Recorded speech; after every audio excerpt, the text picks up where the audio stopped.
السلام علیکم دوستوں، نئی ویڈیو کے ساتھ حاضر ہوں۔ میں نے یہ جو ویڈیو بنائی ہے یہ عقائد صحابہ رضی اللہ عنہ کا آج ہے وہ چوتھا باب ہے۔ وہ جو میں نے پہلے بنائی ہے وہ 3 بابوں کا آپ کو میں لنک دے دوں گا، اگر آپ نے وہ ویڈیو نہیں دیکھی تو اس کو بھی دیکھ لیں۔ ویڈیو شروع کرنے سے پہلے اگر آپ نے میرے چینل کو سبسکرائب نہیں کیا تو سب سے پہلے میرے چینل کو سبسکرائب کریں، اور یہ اسلامک چینل کے نام سے ہے، اور آپ میرے فیس بک پیج کو بھی لائک کریں اور اس کو بھی فالو کر سکتے ہیں۔ آپ کو پتہ ہے کہ میں یہ ویڈیو کیوں بناتا ہوں؟ اس لیے بناتا ہوں کہ تاکہ جتنے بھی مسلمان ہیں ان کا ایمان مضبوط ہو جائے اور وہ نماز پڑھنے لگ جائیں اور اپنے اللہ سے مانگنے لگ جائیں، اور غیر کی عبادت وغیرہ کو چھوڑ کے، ان کے سوچ وغیرہ کو چھوڑ کے اپنے دین پہ زیادہ سے زیادہ اعتماد کرے۔ اگر کوئی بھی مسئلہ ہو، وہ ڈاکٹروں کے جانے کے بجائے یا دوسرے بندوں کے پاس جانے کے بجائے وہ 2 رکعت نفل نماز پڑھ کے اپنے اللہ کے آگے مانگ سکتے ہیں، جس کی وجہ سے ان کے مسائل کو حل ہو سکتے ہیں۔ اب اپنی ویڈیو کو شروع کرتے ہیں۔ ویڈیو شروع کرنے سے پہلے درود شریف پڑھ لیں۔ اللہم صلی علی محمد وعلی آل محمد کما صلیت علی ابراہیم وعلی آل ابراہیم انک حمید مجید۔ اللہم بارک علی محمد وعلی آل محمد کما بارکت علی ابراہیم وعلی آل ابراہیم انک حمید مجید۔ یہ جو قصہ ہے یہ چوتھا قصہ ہے، اور یہ قصہ حضرت بلال رضی اللہ عنہ حبشی کا اسلام اور مصائب کا ہے۔ حضرت بلال حبشی رضی اللہ عنہ مشہور صحابی ہیں جو مسجد نبی کے ہمیشہ مائزن رہے۔ شروع میں ایک کافر کے غلام تھے، اسلام لے آئے، جس کی وجہ سے طرح طرح کی تکلیفیں دیے جاتے تھے۔ امیہ بن خلف جو مسلمانوں کا سخت دشمن تھا، ان کو سخت گرمی میں دوپہر کے وقت تپتی ہوئی ریت پر سیدھا لٹا کر ان کے سینے پر پتھر کی بڑی چٹان رکھ دیتا تھا تاکہ وہ حرکت نہ کر سکے، اور کہتا تھا کہ یا اس حال میں مر جائے، وہ زندگی چاہے تو اسلام سے ہٹ جائے، مگر وہ اس حالت میں بھی اخذ اخذ کہتے تھے، یعنی محبوب ایک ہی ہے۔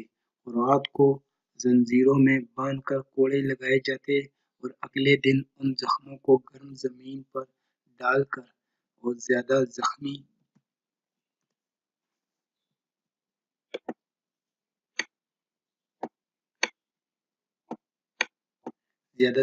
کیا جاتا تاکہ بے قرار ہو کر اسلام سے پھر جاویں یا تڑپ تڑپ کر مر جاویں۔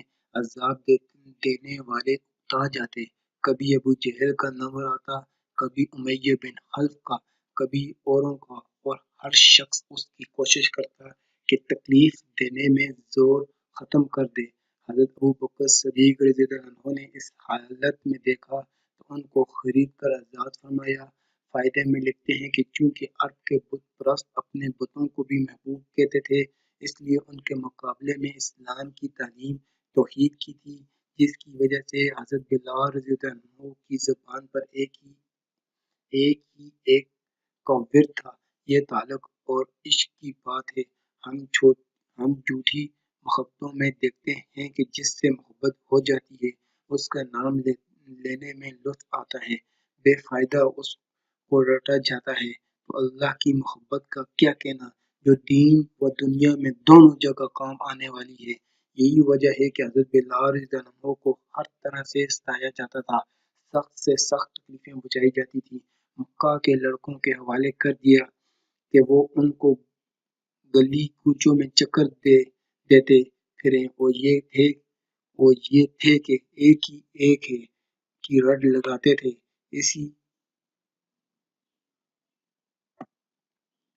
اسی کا یہ صلہ ملا کہ پھر حضور اقدس صلی اللہ علیہ وسلم کے دربار میں مؤذن بنے، اور سفر حضر میں ہمیشہ اذان کی خدمت ان کے سپرد ہوئی۔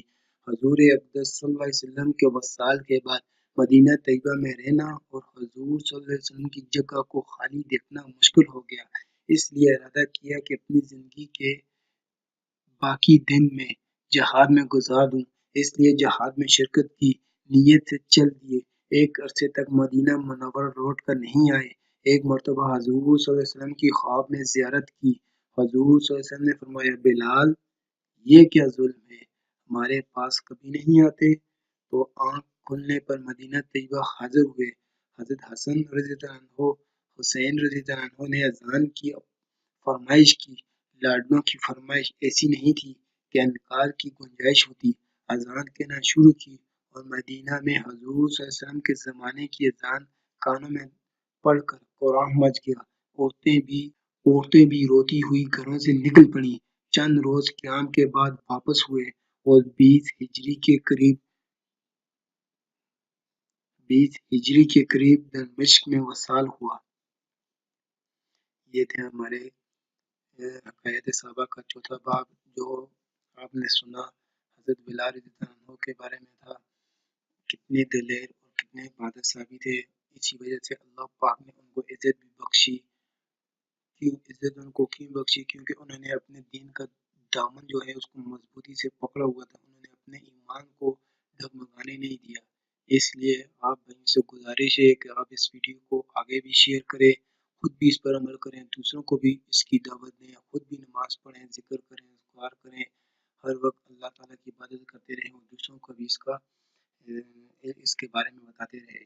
اب یہ ویڈیو ختم ہوگی ہے، جو نیکسٹ ویڈیو ہے وہ حضرت ابو غفاری رضی اللہ عنہ کا اسلام، یہ جو ہے یہ 5واں باب ہے۔ وہ جو میں نماز کے بارے میں ذکر کے بارے میں نے شروع کیے، وہ بھی میں فیس بک کے پیج پر اپلوڈ کرتا جاؤں گا۔ آپ کی مرضی، آپ ادھر سے دیکھیں، اس پہ کر لیں، یوٹیوب پہ بھی میں کر لوں گا، آپ اس میں سے بھی دیکھ سکتے ہیں۔ Thank you for watching and subscribe my